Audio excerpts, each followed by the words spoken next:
Түзөөдө Лондон, BBC, саламатсыздарбы. Эл аралык жана спорт жаңылыктары менен тааныштырабыз. Студияда Кубат Касымбеков.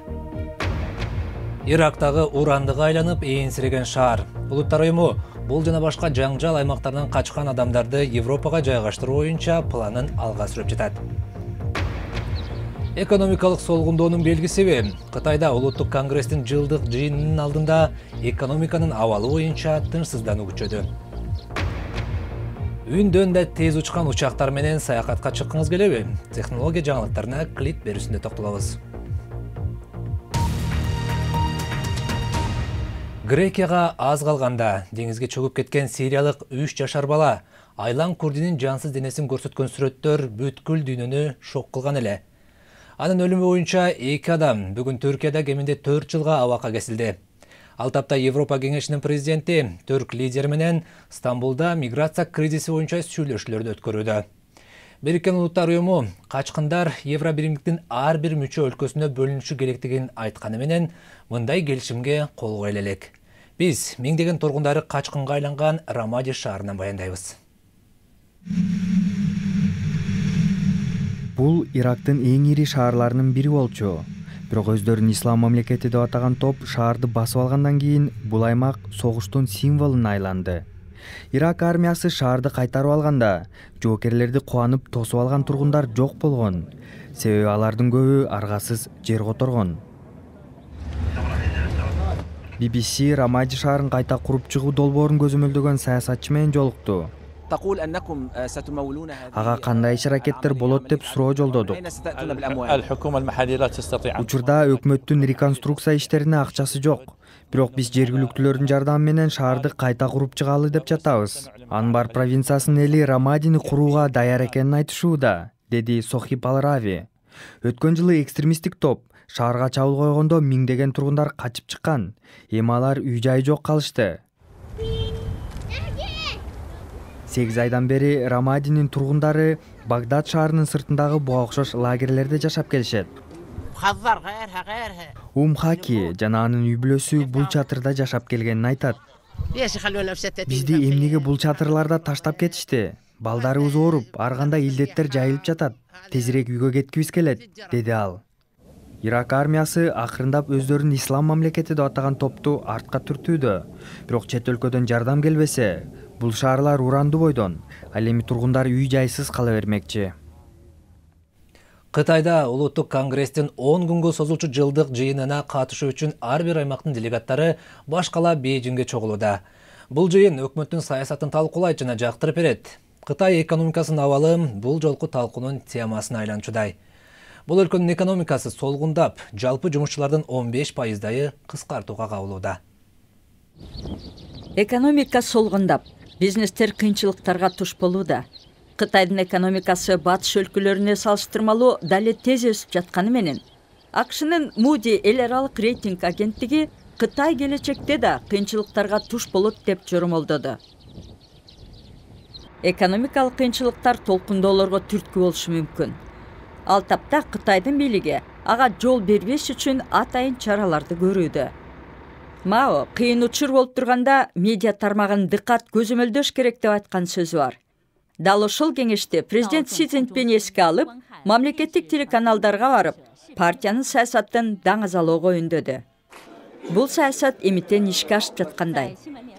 Гонконгдо Кытай лидеринин жеке турмушу тууралуу китеп саткан дүкөндөрдүн 5 башка ээси октябрь айында дайынсыз жоголгон. Апта башында Кытайдын мамлекеттик телеканалы дүкөндүн ээси болгон бул төртөөнүн ар кандай кылмыштарды мойнуна алып жатканын көрсөткөн. Бирок Компартиянын алдыңкы окумуштуулары жаңы авторитаризмден чочулабаш керек деген пикирде. Кытайга күчтүү бийлик керек, себеби көп реформалар ишке ашуусу зарыл, деди профессор Ванг Юкай. Президент Си Цзиньпинди колдогон эл арбын. Кытайлыктар өлкөсүнүн жетишкендиктерине сыймыктанышат. Бирок бул саясат айрымдарды кооптондурууда. Сиз түзөөдө BBC-ни көрүп жатасыз, эми күндүн башка кабарларын тизмегине токтололу. Бразилияда мурдагы президент Луис Инасио Лула да Силва коррупция дооматтары боюнча камакка алынгандан кийин анын үйүнүн жанында чогулган демонстранттар кагылыша кетти. Селва мамлекеттик Петробас мунай компаниясындагы коррупциялык схемалардан пайда көргөн деп айыпталууда. Ал жана анын тарапкерлери дооматтарды четке кагып келишет. Түндүк Кореянын лидери Ким Чен Ын армияга өзөктүк куралдан ок чыгарууга даяр туруу буйругун берип, ракетага каршы чабуулдарга да камылга көрүүсүн тапшырды.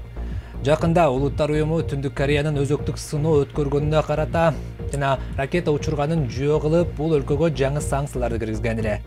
АКШ Түндүк Кореянын лидерин чагымчыл кадамдардан карманууга чакырды. Британиядагы окумуштуулар рак клеткаларынын алсыз жагын табышканын, бул табылга ар бир бейтапка лайыктуу дарылоо курсуна жол ачарын жана оорусу өтүшүп кеткен бейтаптарга да жардам бериши мүмкүндүгүн билдиришти. Изилдөөгө ылайык, иммундук клеткалар аркылуу ракка чабуул койсо болот. Окумуштуулар бул ыкманы 2 жылдын ичинде бейтаптарга сынап көрүшмөкчү. НАСА үндөн да тез учкан учактарды жасоого киришти. Ал тапта москвалык инженерлер пирамида формасындагы адаттан тыш спутникти космоско учурушту. Бул жана башка соңку технология жаңылыктарын апталык клик берүүбүздөн билип алыңыз.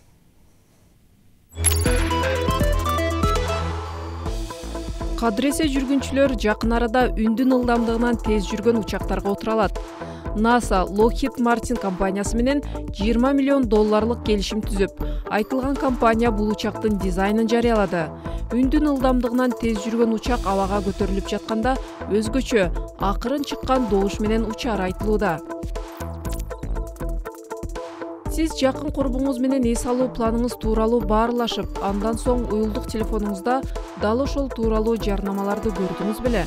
Көрсө телефонуңуздагы бир программа тымызын сиздин сөздөрүңүздү угуп жатыптыр. BBC-нин өтүнүчү менен кибер коопсуздук боюнча адис айтылган программаны иштеп чыкты.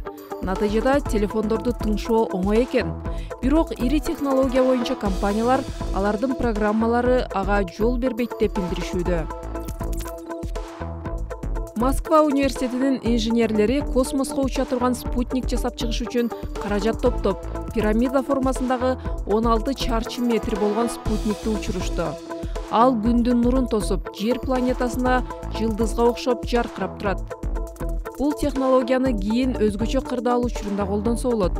Спутник кайсыл тарапта учуп баратканын билгиңиз келсе, уюлдук телефондо атайын программа бар.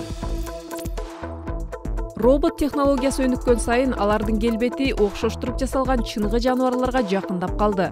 Бирок Boston Dynamics чыгарган Spot аттуу робот ит менен чыныгы терьер породасындагы иттин айырмасы байкалып турат. Spot'ту АКШнын армиясы иштеп чыккан, бирок ал шуулдаган үн чыгаргандыктан колдонулган эмес.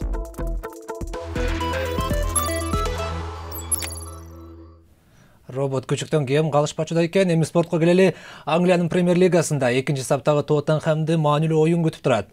Алар эртең Арсенал менен беттешет. Арсеналдын дарбазачысы Пётр Чех жаракатынан улам 3-4 жумага оюндан четтеп калды.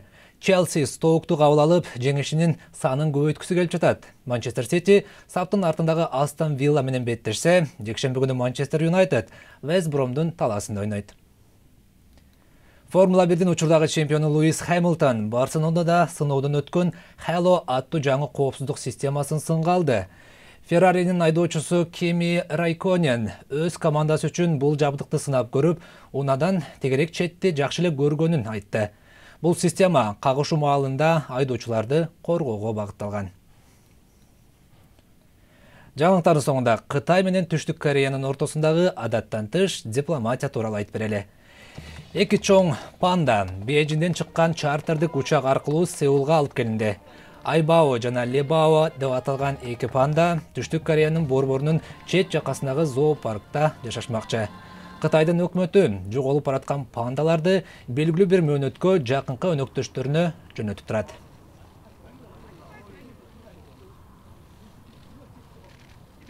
Окуялардын өнүгүшүн BBC дүйшөмбү күнү айтып берет. Студияда Кубат Касымбеков болду. Аман туруңуздар.